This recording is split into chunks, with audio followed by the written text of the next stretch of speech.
Social media gave us this incredible promise, right? A totally connected world where every single voice could be heard, where communities that had been pushed to the margins could finally tell their own stories. But, well, we all know it didn't quite turn out that way. That dream has a really dark side. The very same tools that bring us together can also be used to tear us apart, turning these platforms for expression into battlegrounds for hate. And hey, don't just take my word for it.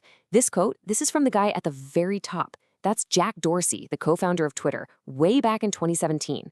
Think about that. In internet years, that's an eternity ago. He was openly admitting that his own platform was failing so badly to protect its users that people were actually silencing themselves. It's this massive conflict at the very core of the internet. So, that got us thinking, what happens when one of the world's oldest, most rigid social hierarchies slams right into our newest, most chaotic digital world? Today, we're going to dig into how the ancient caste system is being reborn and reshaped in the digital age. Okay, so for anyone who's not familiar, let's do a quick primer. The caste system is this social structure that's been around for over 3,000 years, mostly in South Asia. And it's way more than just social class. It's a really deep, rigid hierarchy that for centuries decided everything: your job, your social status, even who you could marry, all based on the family you were born into. And at the very bottom of this pyramid, you have the Dalits. For a long, long time, they were treated as untouchables, forced into the most difficult and stigmatized jobs. The name Dalit itself is actually a powerful term they chose, meaning oppressed or broken. And it's a direct acknowledgement of that long, painful history of discrimination. Now, you'd hope that the internet would be this great equalizer, right? A place where old hierarchies just fade away. But the research is showing us the complete opposite. These online spaces don't just copy the inequalities from the real world, they can actually crank up the volume, amplifying them through algorithms and viral hate. There's this incredibly powerful study, and its title comes from a piece of actual online abuse. Quote, "You belong to gutters, not Facebook or Twitter." And it uncovers this devastating pattern. It shows how delete voices are systematically erased online, and it breaks it down into 3 stages: being made unseen, unheard, and ultimately unspoken. So let's start with unseen. And look, this isn't about someone just scrolling past your post. This is about the very code that runs these platforms. The algorithms that curate your feed, they often just don't recognize or prioritize content from Dalit users. They effectively make them invisible. I mean, just look at this. It's a perfect and honestly a pretty shocking example. This post is reporting a horrific event, a caste-based atrocity. So what does Twitter's algorithm do? It slaps the label fashion topic on it. It just goes to show how these automated systems have zero cultural context. They completely miss the point, trivializing something incredibly serious. And this algorithmic invisibility gets even worse because of how people act. As one Dalit user named Suman puts it, even when you do manage to start a conversation, people from dominant castes can just jump in, hijack the thread, and shift the narrative until your original point is completely buried. And boom, you're invisible all over again. Okay, so the algorithm makes you unseen. What happens when you try to fight back? When you report the abuse? Well, that's when the second problem kicks in. You are left procedurally unheard. The platform's own safety procedures, they just fail you. 93%. Just let that number sink in for a second. According to a 2019 report, that's how much of the caste-based hate speech reported to Facebook was just left up. For every 100 times someone reported this kind of hate, 93 times nothing happened. The system that's supposed to protect people is broken. And you can feel the impact of that 93% failure rate in what users like Rajiv say. To them, all those community guidelines and safety policies just feel like empty words.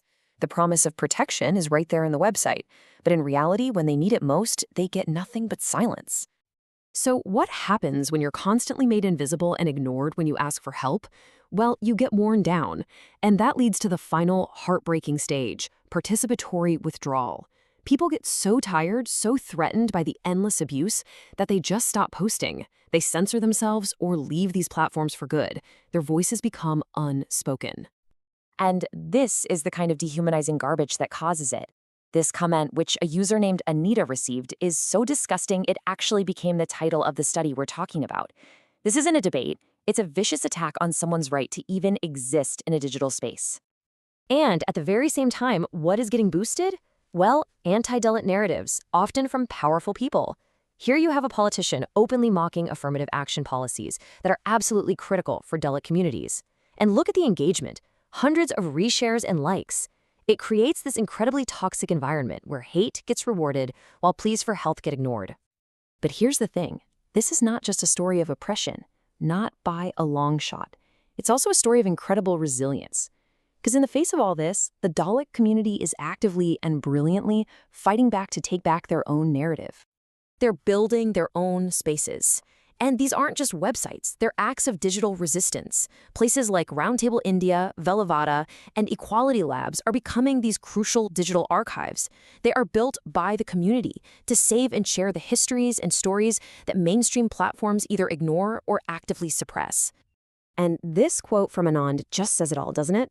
These are our digital libraries built by us for us.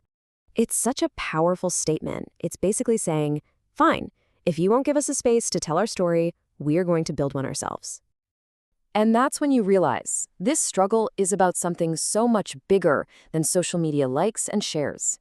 This is a fundamental battle over who gets to write our history, who gets to control the official record of our time. And to really wrap our heads around this, the research introduces this really cool concept called melange history, and it's all about the battle for context. So, what in the world is melange history? Well, think of it like this. All the information online, every tweet, article, video, and archive, is like a giant, endless buffet. Melange history is the story you create by picking and choosing different items from that buffet to build a narrative about what happened in the past. And this really shows the huge shift in how we think about history. The old way was about creating this one single objective story, like a monument. But melange history, our digital reality, is a constant remix of countless stories, and it's often used not just to describe the past, but to actively try and shape the future. And this is where it all clicks into place.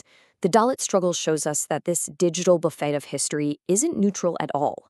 When you're made unseen, unheard, and unspoken, you don't just get fewer choices from the buffet, you're not even allowed in the room.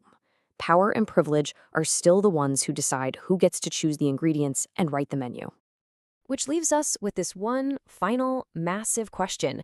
In an age where history is a remix, a constant battle of stories played out on platforms riddled with bias, who actually gets to write it? The answer to that doesn't just decide how we remember our past. It determines the kind of future we can even imagine building.